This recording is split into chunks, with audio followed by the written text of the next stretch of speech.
आज की हमारी क्लास में हम लोग भक्ति काल के प्रमुख कवि और उनके संपूर्ण इतिहास के बारे में जानेंगे। पहले हम लोग भक्ति काल एक संक्षिप्त परिचय से शुरू करेंगे। भक्ति काल का संक्षिप्त परिचय। हिंदी साहित्य के इतिहास में भक्ति काल को स्वर्ण युग कहा जाता है। यह वह समय था जब देश में राजनीतिक उथल पुथल के बीच आध्यात्मिक और सांस्कृतिक चेतना का अभूतपूर्व उभार हुआ। यह वह काल है जब सांस्कृतिक चेतना का अभूतपूर्व उभार हुआ। भक्ति आंदोलन दक्षिण भारत से शुरू होकर उत्तर भारत में फैला। भक्ति काव्य में मुख्य रूप से दो धाराओं में विभाजित किया गया है। वह है निर्गुण धारा और सगुण धारा। निर्गुण धारा यानी जो ईश्वर के निराकर रूप की उपासना यानी ज्ञानाश्रयी और प्रेमाश्रयी शाखा। सगुण धारा यानी ईश्वर के साकार रूप की उपासना, कृष्णाश्रयी और रामाश्रयी शाखा। पहले हम लोग निर्गुण काव्य धारा के प्रमुख कवियों के बारे में जानेंगे। उनमें से पहले हैं कबीरदास और संत काव्य धारा ज्ञानाश्रयी के प्रवर्तक हैं, जिनका समय और उनकी पूरी जानकारी हम लोग आपको इस जगह पर बोलेंगे। इतिहास और जीवन। कबीरदास जी निर्गुण संतों में सबसे महान और प्रभावशाली कवि थे। इनका पालन पोषण नीमा और नीरू नामक जुलाही दंपति ने किया। वे गुरु रामानंद के शिष्य थे। कबीर अनपढ़ थे। मसी कागज छुओ नहीं, कलम गही नहीं हाथ, लेकिन उनका व्यावहारिक ज्ञान और अनुभव अत्यंत गहरा था। उन्होंने समाज में फैले आडंबरों, जाति पांत और रूढ़ियों पर कड़ा प्रहार किया। प्रमुख रचनाएं। कबीरदास की वाणियों का संग्रह उनके शिष्य धर्मदास ने बीजक नाम से किया, जिसके 3 भाग हैं, साखी, सबद और रामायणी। भाषा। इनकी भाषा को सधुक्कड़ी या पंचमेल खिचड़ी कहा जाता है, जिसमें अवधी, भोजपुरी, ब्रज, पंजाबी और राजस्थानी के शब्द मिलते हैं। मलिक मोहम्मद जायसी, सूफी काव्यधारा प्रेमाश्रयी। इनका जन्म स्थान जायस उत्तर प्रदेश में हुआ। इतिहास और जीवन। इनके बारे में।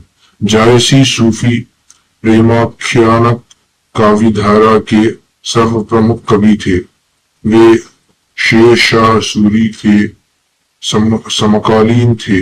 जायसी देखने में कुरूप और एक आंख से काने थे, परंतु वे अत्यंत उच्च कोटि के संत और विद्वान थे। उन्होंने अलौकिक प्रेम ईश्वर को प्राप्त करने के लिए लौकिक प्रेम यानी मानव प्रेम को माध्यम बनाया। इनकी प्रमुख रचनाएं। हिंदी का प्रथम बड़ा महाकाव्य पदावत, अखरावट, आखिरी कलाम, चित्ररेखा। भाषा और शैली। उन्होंने ठेठ, अवधी भाषा और दोहा चौपाई शैली का प्रयोग किया। सगुन काव्यधारा के प्रमुख कवि। इनमें से पहले है गोस्वामी तुलसीदास। ये रामाश्रयी शाखा के कवि हैं। इनका जन्म स्थान राजापुर बांदा उत्तर प्रदेश में हुआ।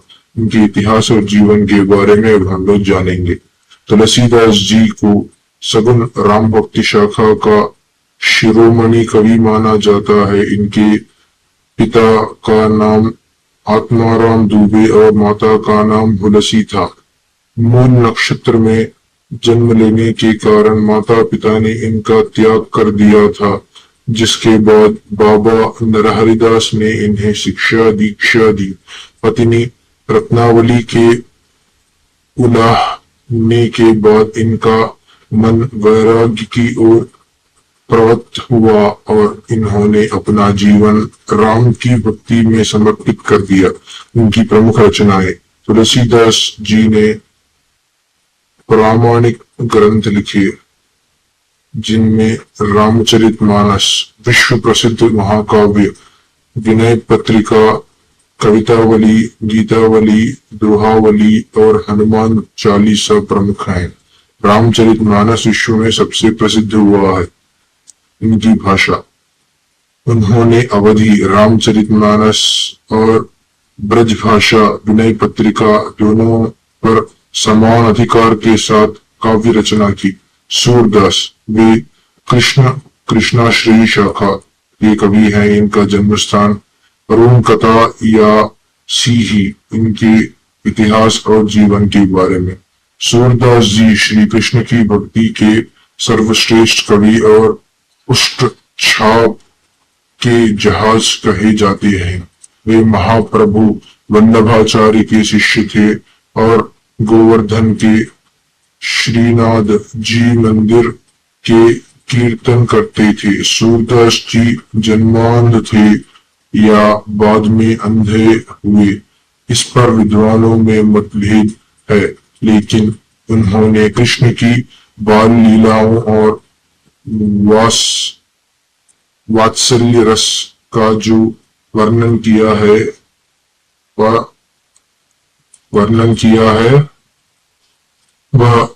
अद्वितीय है।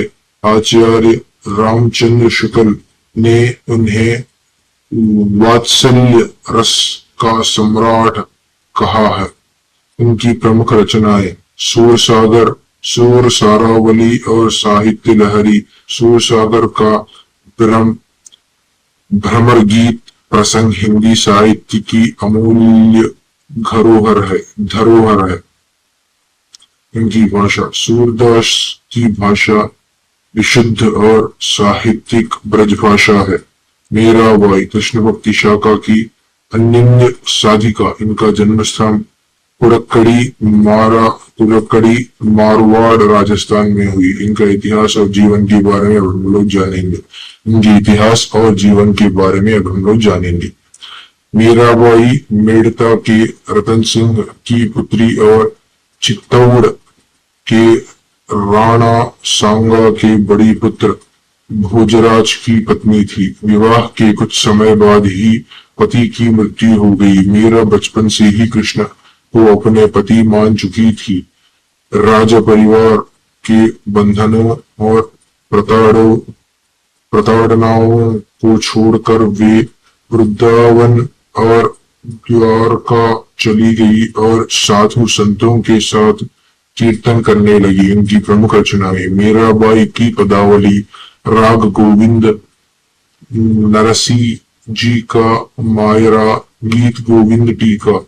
इनकी भाषा राजस्थानी मिश्रित ब्रज भाषा है, जिसमें प्रेम और विरह की व्याकुलता अत्यंत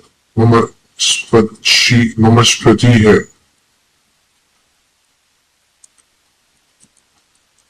रसखान कृष्ण भक्ति मुस्लिम कवि। इनका जन्म ये